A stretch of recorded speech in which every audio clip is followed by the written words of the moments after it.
Yeah. Death used to pour from my cup. Now I sip truth from a cracked mirror. Let the demons talk. I ain't listening no more.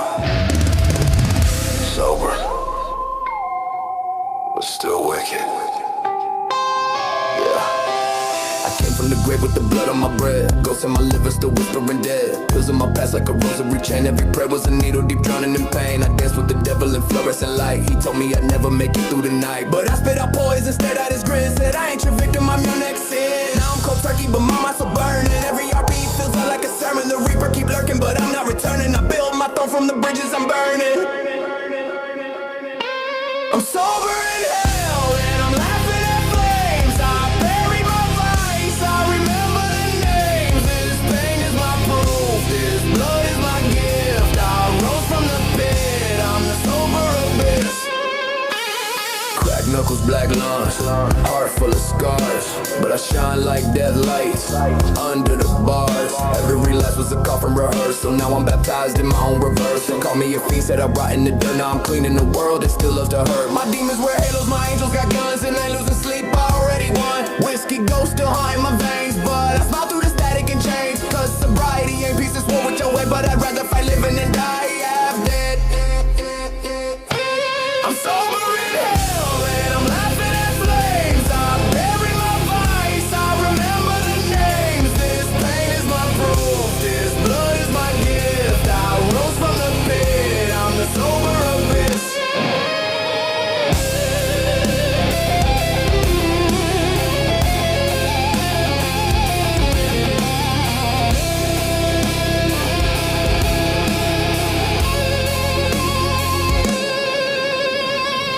No bottles, no bags, no needle fed true.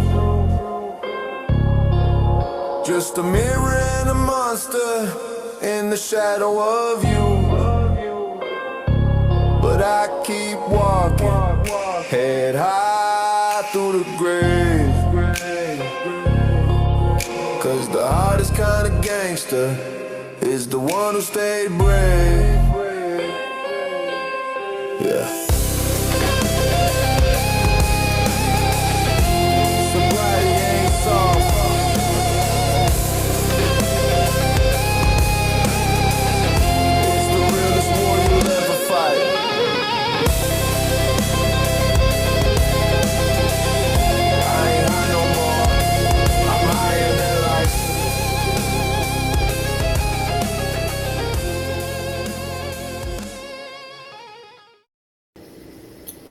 All right, so here we go. This is the first episode, and it will be more coming from Oscillette. Ozzylet. Oscillette. I'm messing that up. I'm sorry. But her real name is Samantha. And again, this is the first episode of Echoes from an Addict interviews with said either people in addiction or in recovery. And today we are going to be listening to Samantha and finding out who she is, where she's from, and some of the battles that she has gone and done throughout the years of her addiction and her in and outs of just life in general with what she has to deal with. With that, you have the floor. You could say whatever you want. Introduce yourself. I'm going to shut up. Whoop whoop. I'm Samantha, known as Ozzylet. I live in Australia and keen to tell you all about my story. Awesome. So, where would your story start? Where would all this start with your addictions and with just the stuff you've gone through? When did it start? But when did it start and you did not know, but you knew, I guess, subconsciously, if that makes any sense? Yep. It started for me with marijuana at the age of 13. Okay. And I grew up with a abusive alcoholic mother, so that really steered me clear of going down the road of alcoholism. Therefore, I chose to rebel, I guess, by choosing weed. And from weed, that just led to harder drugs, more drugs. It was basically an eye-opener for me. Okay.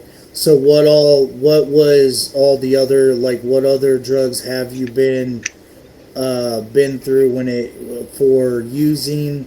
Now you don't have to tell me every like little thing you've done drug wise, but like what were the main ones that were addicting, and then kind of give detail or indulge with like why were they addicting to you, but then also like why was it not the addicting side, but why was it a euphoria for you to do whatever drug or to do whatever pattern mentally for you to keep doing what you was doing? Okay. So my biggest crutch was opiates. I have a lot of autoimmune conditions, and the doctor put me on opiates without giving me a warning that they were strong drugs and look out when you don't want to take them anymore. And I'll admit that was probably my favorite feeling, because it used to actually give me energy and make me feel not numb. It actually made me feel energetic. I used to get the house cleaned, and it used to take away the pain. But then obviously trying to stop that medication, I realized the hard way what I had gotten myself into. Most definitely. That's now what. Now, was it just the pain meds, or did you go harder into like pure opium with heroin, or did you like? Was it just one style of what you're talking about, or was it like? Yes, it was just prescription tablets, and I would take more than prescribed to feel what I wanted to feel, which had to increase over time, and that's when I knew I was in too deep. Oh wow! So, what? How long of a period did this go on for? It went on from about the age of 16 through till I got pregnant. I was trying for my first daughter. That's when I sort of stopped taking all that stuff. Yeah, so then I had a family and didn't even smoke weed. I was content. Everything was going great. Then my son died at 3 months of age, and I had a marriage breakdown, which then my parents disowned me. So I turned back to drugs again. Wow, that's heavy. Yeah. Wow. I would have to one just congratulate you just to make it through any of that and still be like how you are, nice and bubbly and like, you know, the way that you are. So it was kind of like an uphill thing, like a pattern, a cycle pattern for you. So you went through it once, and you were like, I'm done, and then you got to a point where you broke bad, as I say, which is you fell into what you didn't want to be a part of. Well, after my ex passed, like from a fentanyl overdose, was my lowest point. It was something that I realized that addiction and all that only ever leads to grief and death. And after he had passed away, I was classified homeless because my parents had already disowned me. So the only option I had was to go to a trap house and sleep on the floor. And everyone around me was using amphetamines and stimulants, and I'm already hypo. I already have ADHD. I don't need a stimulant to be full on. Yeah. So I was basically smoking weed, and then after my ex commit suicide, I moved back to my hometown to be homeless, and I came down with no script for opiates and no script for diazepam, and I came off all that cold turkey in 2021. I didn't sleep for 6 weeks. I was that anxious. I couldn't even have a bong. I was just going through it, but I knew that it was worth it. Yeah, that's hard. That's definitely hard. On all levels, like I'm the same way when it comes to vice versa. So like when I speed, I get calm, and then when I use opiates, I fucking speed hella balls. It's total opposite for me. So I get Just the same as me. Yeah, yeah. where you're coming from. So it was a very very addicting on that level with what you're talking about. And from Yeah. where you're talking about with your mom, now what age were you when your significant other, like when he did whatever, when all that happened, what age were you? If you're referring to when my marriage broke down and everything, I'm 37 now, and my marriage broke down in 2018, just after my son had died. Okay. And then, as I said, I fell back into it again. Then after my next boyfriend commit suicide. I can't say that word, can I? Unalived himself or overdosed on fentanyl. I will never know the answer, and that is hard. As a partner of an addict, you will never know the truth. Oh yeah, that's And that's definitely yeah, hard. but Yeah. basically, I made a promise to him at his funeral that I would never, ever, ever do opiates again. And I honor that, and I have kept that. And he passed away in 2021. Wow. So I'm Wow. not good with math, but I'm 37 now. So Yeah, I would have been about 32, I think. 30, yeah. they're doing pretty. I mean, you're doing pretty good. Yep. With your sobriety. Now I don't know how long and this and that, but you have told me that you are sober and stuff like that, and that was one of the Yep. things that you mentioned. So that's why I'm saying like that's from where you're saying to now, that's a big amount. Now, what was the differences that you went through with like relationships and friendships from when you was using and then when you had to disconnect from the people and the places and the things and stuff, like what, how was that experience wise, like how did you handle that, how did that all go? I went into hermit mode, and I got scared of people. I got scared to connect to people because in that scene, all you see is death. And it kind of made me realize that that was going to be me one day. And I didn't never wanted my daughter to hear that. She's still alive and unfortunately don't have custody, but I'm fighting for that. And if it wasn't for her, I wouldn't be here. She's been my saving grace. So basically, if I didn't have my daughter, I wouldn't still be here. She's the main reason why I'm willing to even do this interview, is to show her that drugs are not cool. Drugs, just as you sent me the other day, drugs take you to a heaven disguised, to a hell disguised as heaven. Yes, ma'am. Yes, they do. I couldn't have resonated with that anymore. Oh yeah, that's when I seen it, and I had to make the video, the clip for that, um, and and I would have to say I'm on the same level with you when it comes to my kids. My kids was the main reason why I'm still living to this day. Um, Yep. if it wasn't for my daughter being born, I probably would have figured out a way by any means, by either myself or someone else. I grew up at a very high, fast rate, and I was pretty bad. But I'm gonna shift it back to you. I'm just trying to have you understand that I have children myself. I've gone through the whole DCS thing.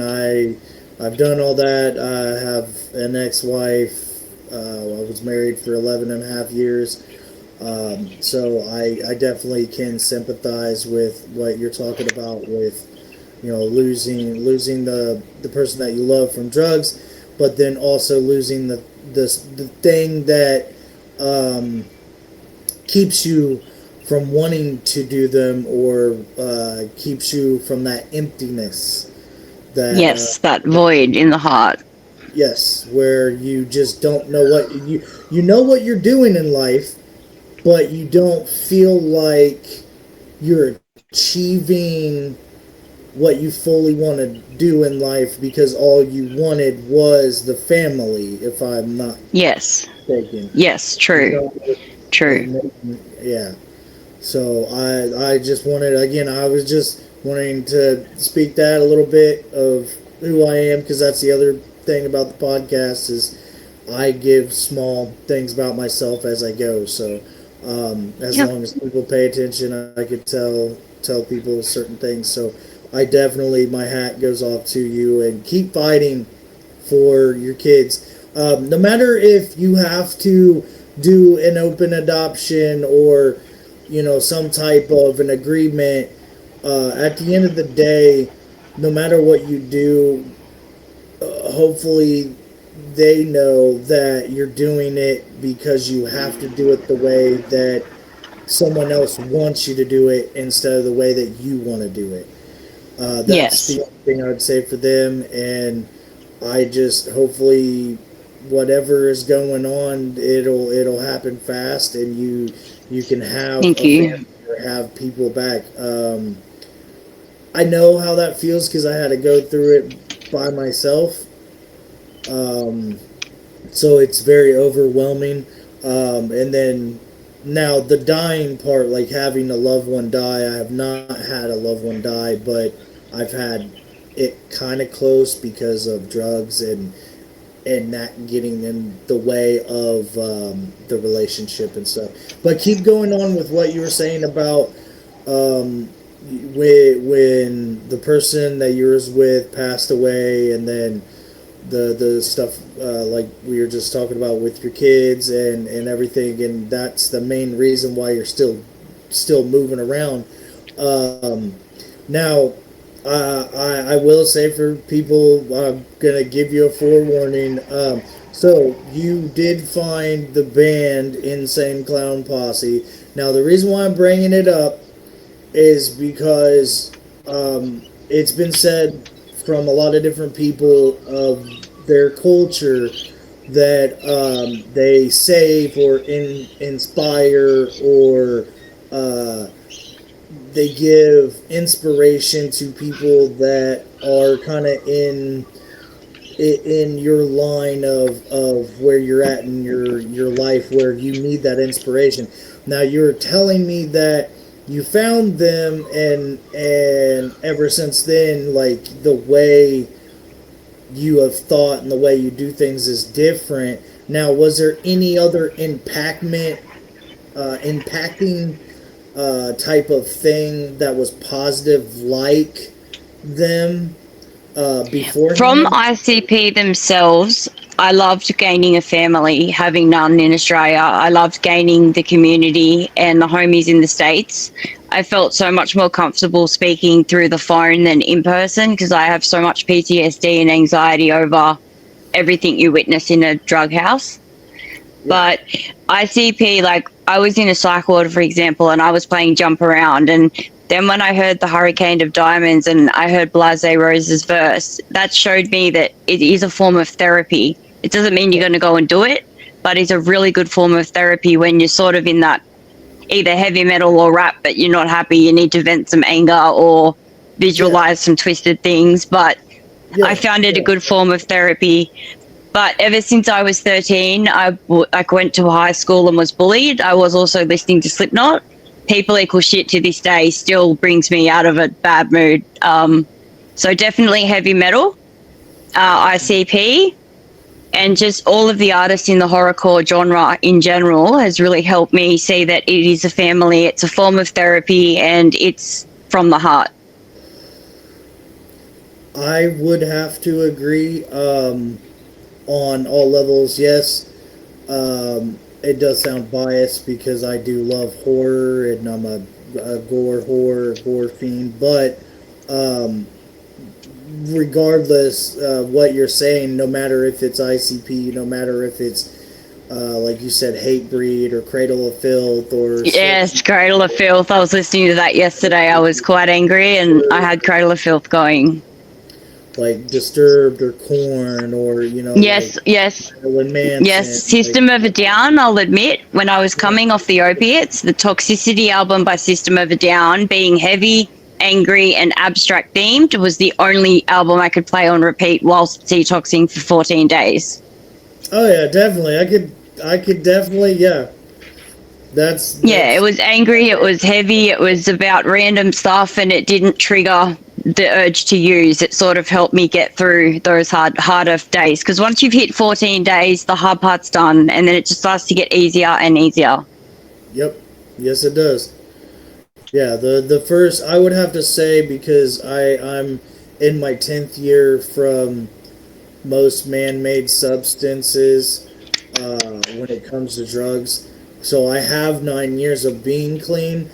I would have to say the first 2 years are the worst.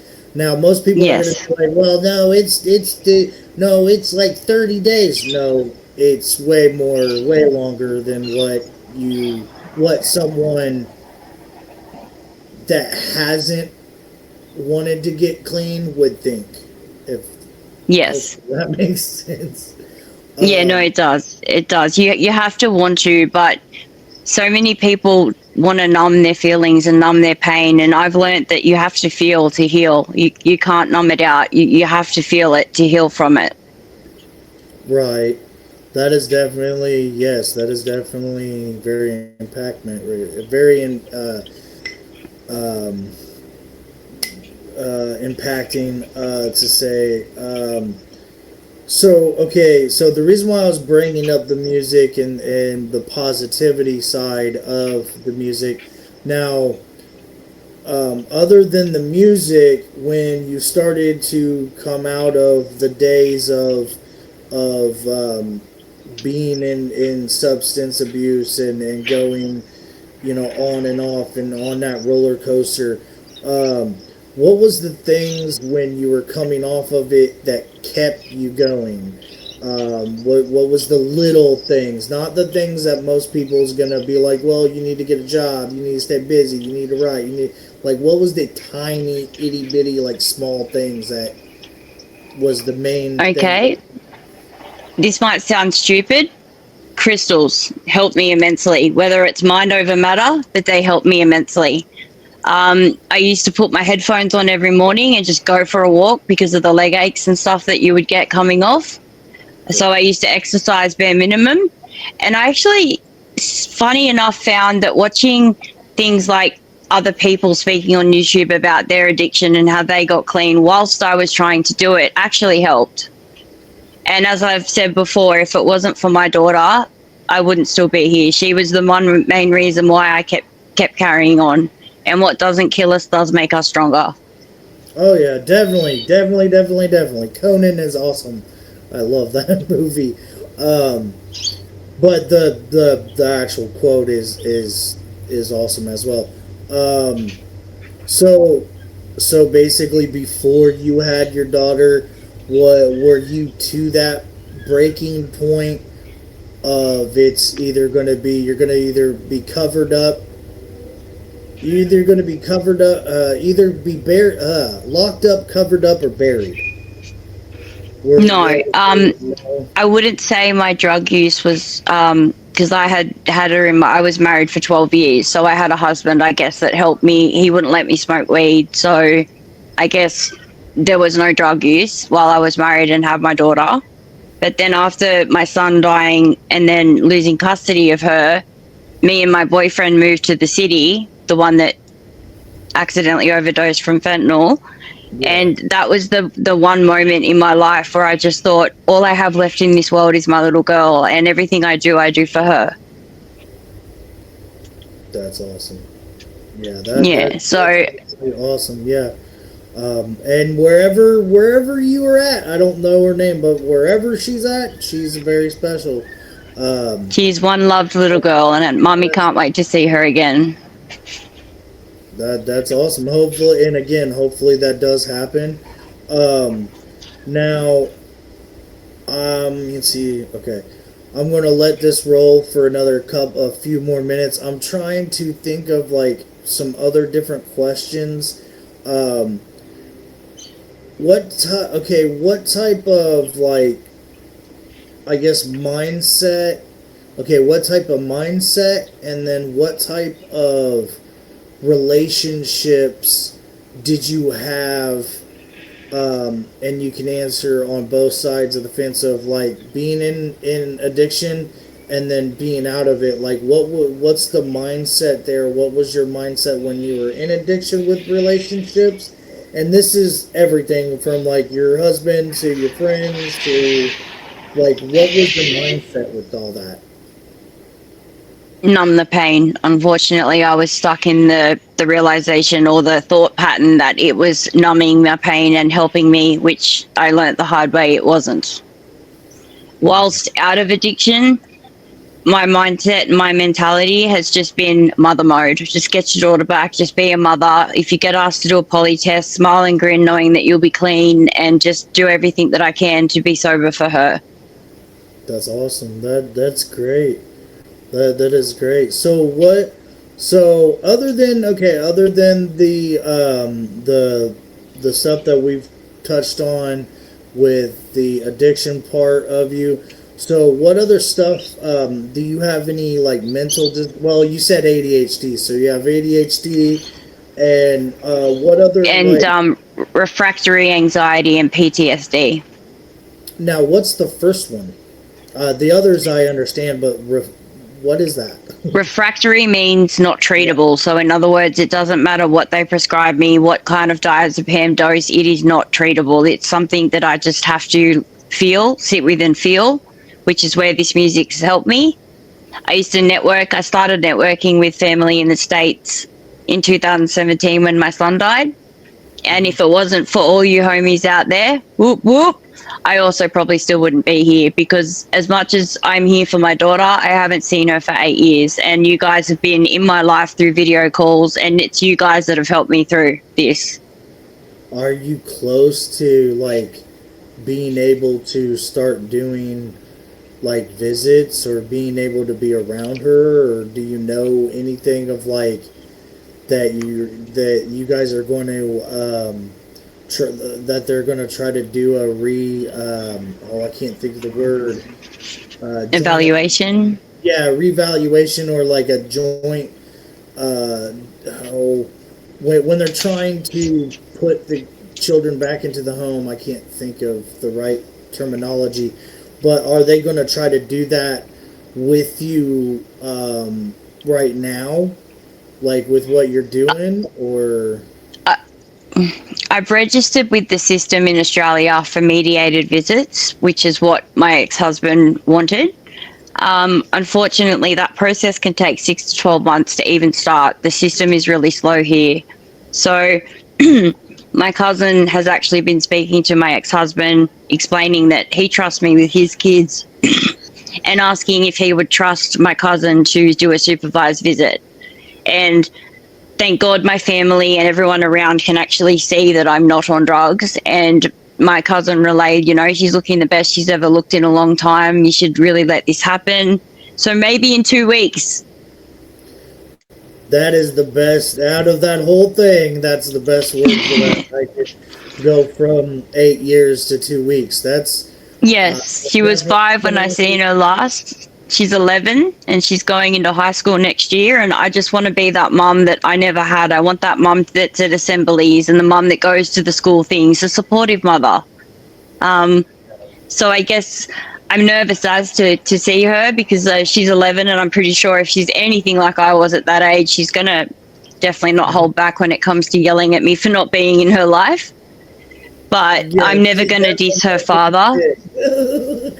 Yeah, I'm never going to diss her father, because in all honesty, when my father and my mother wiped me, that was the darkest time of my life. So even though I have the baby daddy from hell who's made this difficult, I'm not going to ever talk badly of him to her, because I know what it was like when I idolized my father, and that's a relationship that must continue, because he's been there for her while I haven't. I can understand that. I get that. Yeah. I So totally get that. I might not personally feel the same, but if she says something really good about him, I will just agree because I don't ever want her to lose her father because when I lost my father, it was tough. I can totally agree. That would be the hardest thing, especially for a woman. A man, men are different.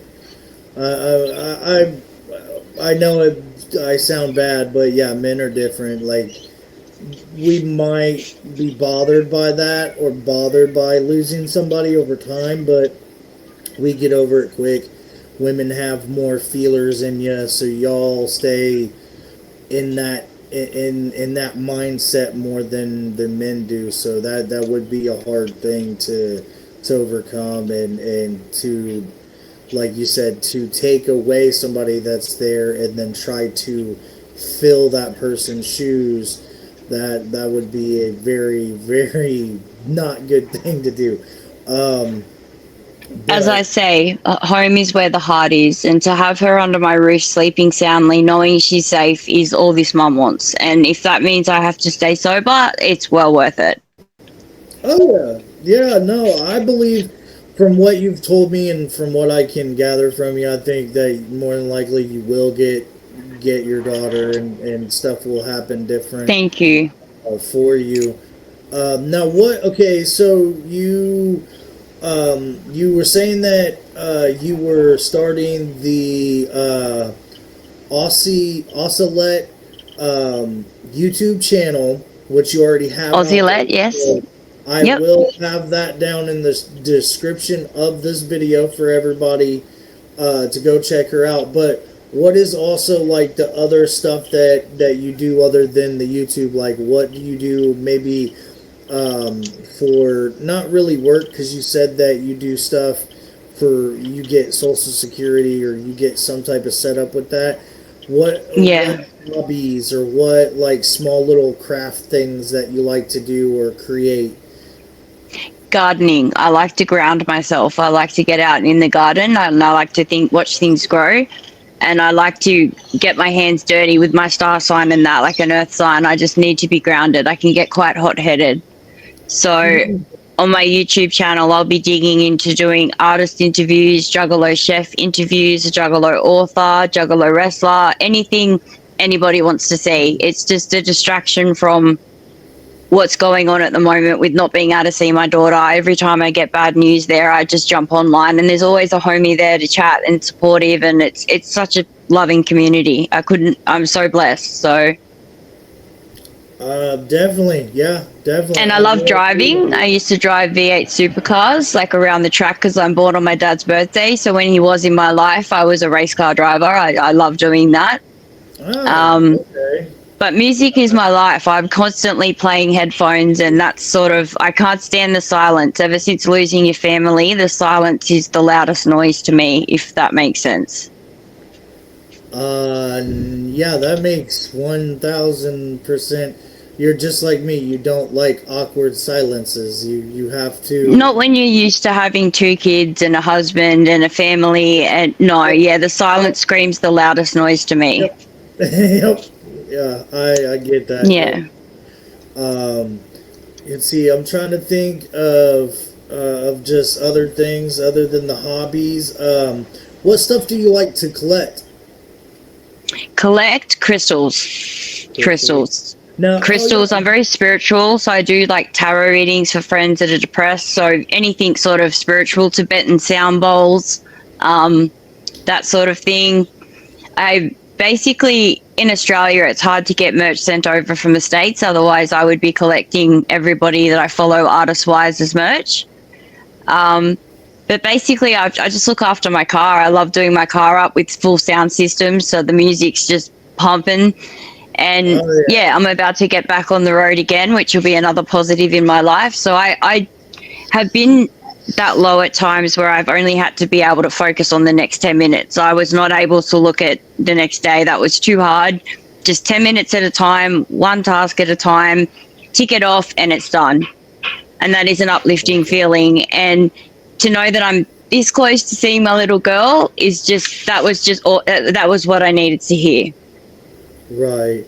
Now just think when everything goes, full circle, when that happens and you can see her, then the next thing is being able to have the memories that are going to come, or to make the memories with her after the fact. That's going to be the big thing for you. And I can tell that you care a lot, because that's all you keep saying. And that's not a bad thing. I'm just saying, like, that I can tell that's where your mind. You're like me. You have a one driven, mind of, this is what I want. This is what I want. So I get when you're saying that you're dealing with just this at this point in time, but you're also probably dealing with other stuff, like family stuff and just stuff that people's not seeing other than what you're saying. So I totally Yeah. get that it can be overwhelming. And so the end result is just getting that goal done, which is being with your daughter, and then Being able to take her on road trips and just hang out, and basically just give her my number and let her know that, hey, if you ever want to hang out with me, you can. You don't have to call me mom. Just, I just want to be a part of her life. You just want to be there. You want to, you want to have her have closure for not having closure for something that possibly whatever happened in the past, but you don't want to force the closure that you want onto her. I get what you're saying. Especially with her nearly turning 13. If I was listening to Iowa by Slipknot at 13 and still relate to those lyrics now, I just want to get into her life before she becomes an angry psycho teenager like I was. So I can hopefully prevent her doing the drugs by sharing the horror stories that I've been through. I'm smiling because I was that age listening to Slipknot. So people equal shit. Iowa, man, Iowa is the self-titled album of Slipknot is pretty dark, but Iowa's one of the darkest albums that they've ever My had. favorite. It's the heaviest. Yeah, it is actually one of the heaviest next to the debut album. Yes. But no, going back into what you're saying, her being 13 and listening that, and which is crazy because when I was younger, listening to what we're talking about, we would have just been like, oh no, that'd be cool. But then, flash back to, how old I am now, thinking of a 13-year-old man or woman listening to anything from that type of band. Not saying that that person has problems, they have scars in their life and wounds that cannot be healed by certain things, but they're definitely at that edge point, because that's what that music, like you said, screaming and yelling and getting all that I stuff. just found I had a lot of anger issues growing up with the family that I grew up with. I had a lot of anger issues, and I was taught at a young age, I taught myself to reharness that anger by kicking a soccer ball or going in my room and playing heavy metal and playing the drum kit. Like, basically, I had to learn to reharness my energies into a more productive thing, which is why I've dug so deep into wanting to interview artists. It's actually something I've wanted to do since I was 12, watching MTV growing up. I'd see all the big day outs and they'd all have the people interviewing the artists, and I just thought I would love to do that. Like,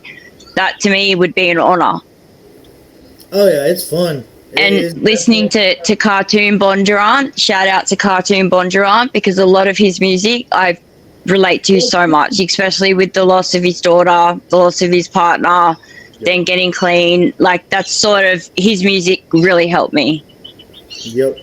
Oh yeah, definitely. And also reading The Heroin Diaries by Nikki Sixx, and listening to 6 a.m. and the album for Artists in Recovery. That was definitely something else that helped me a lot. Yes, that book is off the wall. It's off the wall, but I mean, it's definitely a good read. It's definitely amazing. What he went through in points in time of his life and stuff. There's a thing in the book they're talking about when him and Tommy Lee was they were so in depth with like shooting up that instead of drinking alcohol, they shot up alcohol in themselves because they wanted to feel the feeling of shooting up. And like when I read that in the book, or read the story in the book, that's some pretty heavy. Like when all you got to do is pop the top and drink it, but you go as far as putting it into a cap and then putting it into a stick and doing what you do. You've hit way further than rock bottom, in my opinion. So that's Definitely. why it's a very good, deep book. Now, Yeah. I'm trying to think of any other questions. Now, is there anything? I do have a crutch. I'll admit to. It wasn't necessarily the marijuana that hooked me. It was the glass utensil. So sometimes when I'm having an extremely bad day and I can't roll a cigarette, I may pull tobacco through a bong, like just one or two, just to sort of feel like I've had that release without actually doing the drugs. Okay, I get it now. I get exactly what you're talking about. It's kind of like Fume. I own a Fume. I don't know if you know what Fume is, which... Yes, I'm going to buy one to replace this. That's my guess. I smoked from the age of 7 until I was roughly about 30. I'm 39 Wow. now. And when I quit tobacco when I was 30, I moved to these because they're way healthier, even though people don't believe it, but they are. They're healthier than regular tobacco. But yeah, my next thing is Fume. Just like you were saying, I want to use that so when I want a nicotine or to puff on something, I can break that pattern in my head of, oh, okay, well, this is The minute my daughter's back in my life, I will be smashing it, and I'll even record me doing so and put it up on Facebook just to let everybody know that it is something that I picked up when she got taken out of my life. It was something that this lonely mother just would hold on to, and microphone. Wouldn't necessarily have to have anything. It was just the comfort of holding that. And that lent to every time I thought of her, obviously I would have a bong, which lent to constantly being stoned. And I am not a productive stoner. I am not, I'm a useless stoner. I don't get nothing done. And with how close I am to being able to interview these artists and how close I am to getting my daughter back, everything seems to be flowing. And to me, if it flows, it's meant to be. If you do something and there's blocks everywhere, it's not meant to be. Yep. Most definitely. Definitely. Yeah. Now, I had a thought. I also got a tattoo to help remind me. So on my wedding finger, I have a cross, which when I look at it is the right way up, which shows me to be good, but it's also upside down. So that symbolizes the good and the evil inside everybody, and it's all just a matter of choice. That's awesome. Choice and having goals to strive towards is definitely something needed. Yeah. So when I get time ever, now it says A Dog's Life. It's a very shitty party tattoo. When I get back into the DM chat, I'll send it to you. But it says A Dog's Life, which it's a passage that's in the Bible. And what it is a dog's life. A man living in the shadow of a dog's life will always return to its vomit until it learns its lesson. So just like how you are making the stuff with the things that are meant for you, that's why I have A Dog's Life on here, because I am a dog. I return to my vomit until I learn the lessons that I that I have learned or that I have not learned. And then Yeah. also, I also have a ring that has the Serenity Prayer on it. I got it back in 2017 when I got clean. Um, so just so you know, and you can hear the story, and for everybody and anybody, because it's my little thing, and we're coming up to an hour, so I'm going to cut it off. But so I got on my knees in a bathroom in 2017 in Needlers. It is a grocery store, and I at that time I was on Molly, heroin, meth, and a lot of different psychedelics, Yep. DMT, DXM, and Yep. PCP at the time. Yep. And I didn't know what to do, and I came to where I'm at, and the people I live with, my folks, they were like, well, if you go here, and they give you this job because there's an open interview, maybe you could just stay here, and then instead of going and doing what you want to do with where I was trying to go at the time, trying to do the rehab thing, but I've never been a rehab person, and well, the rehab didn't work out, but getting clean did. I got on my knees in a bathroom, and I basically prayed to God, and I said, look, man, everything that I know that's killing me, that I do every day, if you give me this job, I will stop. Every year I will cut something out of my life that I know is killing me mentally and physically. And Yeah. I got that job. So Awesome. And did that help? yeah. Was that the beginning of your sobriety? Yes, that's why I'm here now. Yeah. Amazing. Amazing. If that didn't happen, then I wouldn't be here. I'm not gonna go into it other than that. I wouldn't be here. If I wouldn't have got that job, I would have went back to where I was gonna go, and I was gonna do the things I had planned set up to do, and then I was gonna pray for the other to happen and move on. But I got that. I got the job, and I had that job for 4 years. I even became the morning manager, open manager. Amazing. For the Amazing. So and thank you, yeah. And so that's just the beginning for everybody on her story, and then it's the beginning for anybody and everybody to listen to my story. That's how it began for my journey. Was in a bathroom in a dirty a dirty grocery store, asking the higher power to save me. And ever since then, every year I have been quitting, one to two different things ever since then. So, and it's been an uphill battle. Now, the last little thing is what I'm doing now today with Samantha and other people. Hopefully, that we'll get into this later down the line, which is talking about sobriety, talking about what you can overcome, and the differences with mental health of being addicted and the addictions that we do.